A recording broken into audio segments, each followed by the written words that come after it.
जय रामकृष्ण हरी. खऱ्या अर्थानं पंढरीच्या पांडुरंगाचं दर्शन घेण्यासाठी उभ्या महाराष्ट्रातून सर्व भक्तगण एकवटलेले आहेत.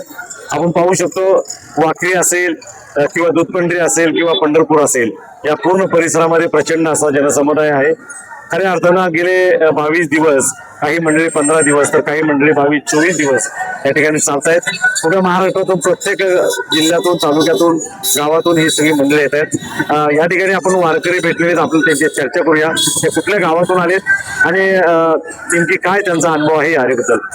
नमस्कार. हरी मोडी. आपलं नाव सांगा. माझं नाव दशरथराव भाकरी, माझे सरपंच काळूस. कुठून आलात आपण? मी काळूसून आलो. काळूस ते देऊ उत्तर पंढरी पायी वारी कसं 15 दिवस वारी. आज आमचा पंढरपूर इथं लोखंडी नगर इथं आमचा मुक्काम आहे. आमची धर्मशाळा 3 मजली, अशी 3 मजली आमची धर्मशाळा आहे.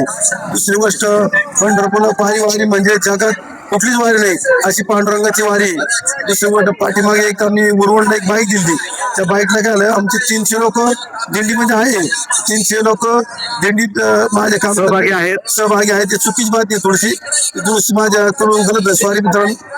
वारकरी आमचे 300 लोक आहे. 300 लोक दिंडीत आमच्या पायी चालतात. आणि दुसरी गोष्ट, कोणत्याही लोकांना समजा त्रास झाला, एखाद्या लोकांना दवाखान्यात नेला असेल तर दवाखान्यात मी दिंडीच्या याच्यातून दिंडीतून समजा एखादा माणूस आजारी पडला तर दवाखान्यावर परत दिवस होतं. समजा नाही तर असेल तर गावाला पाठवतो.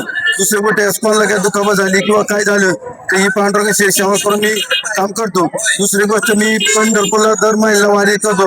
मला पांडुरंगाला असं वाटतं दर महिन्याला कधी एकादशी आणि पांडुरंगाला मी मस्त होईन आणि दर्शन करीन. पांडुरंगाला प्रत्येक एकादशीला तुम्ही दर महिन्याला पंढरपूरला दर एकादशी ही सकाळी घरी निघतो. आतापर्यंतची किती वारी आहे तुमची, म्हणजे आषाढीची? माझ्या आषाढी आता 25 वर्ष वारी. 25 वर्ष वारी का? आता वय किती तुमचं? आता वय माझं 45 वय. 45 म्हणजे 20 वर्ष असल्यापासून तुम्ही वारी करता. भगवान गेले भगवान 40 वर्ष भगवान शेतारडे आणि 41 वर्षी भगवान महारागडे यांच्या स्थानातून त्यांची संख्या असल्यामुळे त्यांच्यामुळे माझी वारी त्यांच्याबरोबर घडली. 25 वर्ष वारी करतो. त्यानंतर गोष्ट, आता आमचे दिंडीचे अध्यक्ष वसंतजी नारगडे आणि मी दिंडीचे उपाध्यक्ष म्हणून काम करतो. त्यानंतर आमच्या दिंडीत समजा कोणाला काही त्रास झाला असेल तर आम्ही सॉल्व्ह करतो. किंवा पाणी नसेल तर पाणी पोचतो. समजा एखाद्याला गोरगरीबाला समजा गोरगरीब आला तर समजा घराला पैसे नसेल स्वतः मदतीचा हा तुम्ही सामाजिक बांधिलकीचं पण करत असता. एकच नंबर. एकूणच ही वारी पाहताना किंवा ह्या प्रचंड जनसमुदाय पाहिल्यानंतर प्रत्येकाची श्रद्धा या ठिकाणी आपल्याला जाणवते. त्यानुसार लोक दर्शनासाठी जातात.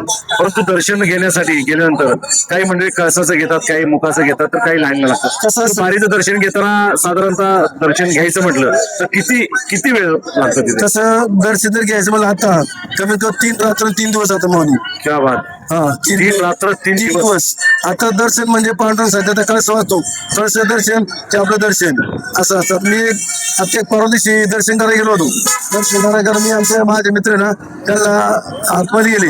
त्याला 7 तास लागले. माझा एक जोडीदार असल्यामुळे मी आतमध्ये गेलो. मला 10 मिनिटं दर्शन झालं. पण मला दर्शन झालं वाटलं मी दर महिन्याला पंढरपूर दर्शन करून आता सुद्धा दर्शन केलं.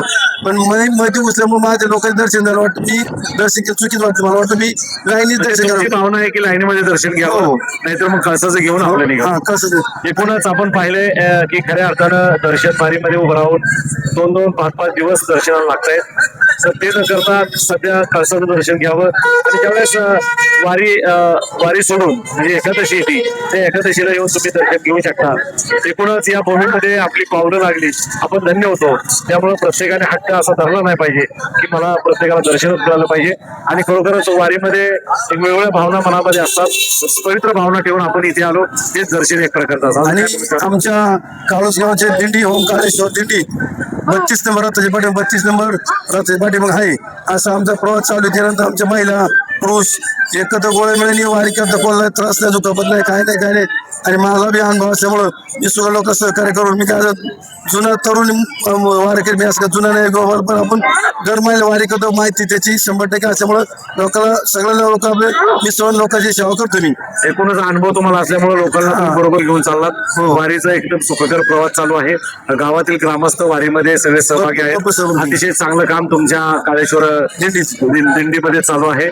आणि एकूणच ही सगळी ग्रामस्थ स्वतःच्या बळावर एक भव्य दिव्य अशी धर्मशाळा देखील साकारली. त्यावेळेस आम्ही पाहिलेले आहे 3 मजली बिल्डिंग आहे आणि या बिल्डिंगच्या माध्यमातून हे सगळे वारकऱ्यांची सेवा होती. एकूणच या सगळ्या गोष्टीमध्ये पाहताना आपल्याला वारीमध्ये एक वेगळा आनंद मिळतो आणि तो आनंद निश्चित मिळण्यासाठी आम्ही सगळी मंडळी या ठिकाणी येतोय. आता उद्या एकादशी आहे, परवा द्वादशी असेल. द्वादशी सोडून लोक घरी जातील, परंतु एक ओढ लागून जाते की आपण पंढरीच्या पांडुरंगाला आलो आणि पांडुरंगाचं दर्शन म्हणजे त्या भूमीमध्ये आलो आणि ते दर्शन घेऊन आपण निघालोय. वेगळा आनंद असतोय. निश्चित पुढच्या काळात देखील आपण वारीमध्ये येत राहू आणि तुम्हा सगळ्या वारकऱ्यांना किंवा तुमच्या दिंडीतले जे सहकारी आहेत त्यांना देखील उदंड आयुष्य लाभो अशा प्रकारच्या शुभकामना आपण कराळे पाटील आवाज या चॅनलच्या माध्यमातून ही वारी नाही, जगात कुठंच वारी नाही पावली. त्या वारीचा आनंद कुठंच मिळत नाही. जगात केव्हा गेलं तर हा आनंद जगात कुठत नाही. वारी म्हणजे पांडुरंगाची वारी म्हणजे एकच नंबर. जगात कुठं वारीच मिळत नाही. त्या जगात वारी म्हणजे फक्त पांडुरंगाची वारी. जगात वारी म्हणजे वारी पांडुरंगाची वारी. जगात भारी पांडुरंगाची वारी. खऱ्या अर्थानं हे आपल्या भारत देशाच्या बाहेर देखील वारी पोचलेली आहे. निश्चित उद्याच्या काळात युगे वारी चालत राहो आणि त्या वारीसाठी आम्ही सगळी मंडळी प्रत्येक वर्षी येत राहो. माऊली, आपलं नाव काय? हरिश्चंद्र विष्णू आरगडे. तुम्ही त्या दिंडीमध्ये एकत्र हो, एकत्र आहोत. खूप एकदम आनंद पायीवारी सगळंच वारी.